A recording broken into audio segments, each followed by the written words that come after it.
But if you're a company or a country that's hit with tariffs, what is it that you do? How do you cope with that? As corporations, one of the things that they need to do, or the board or the senior management of the corporations, is to kind of understand what the impacts would be on their specific business and then lobby with their own governments.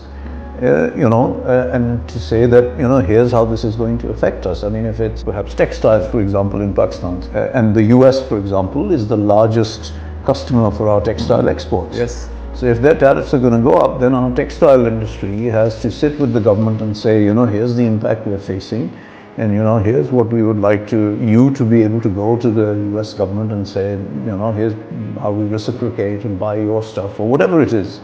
So there needs to be a lot of lobbying at the government level for the corporations that are affected. A lot of the export related.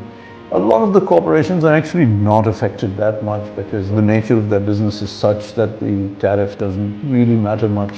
What can matter to them is obviously supply chain issues, because if other countries are tariffed and you're buying stuff from there, and because the supply chains have become so complex and long, that there's a knock-on effect for that. So that's something that boards can do, is to lobby with their industries and their government. And I think as far as the companies are concerned, they don't really have an option but to keep looking at their business model, look for more efficiencies, look for ways of cutting costs, which is unfortunate, but really sometimes they have no option in order to remain competitive, because a tariff is essentially going to lead to an increase in their price, and that's going to may make them uncompetitive in that market, and their customers may not be happy.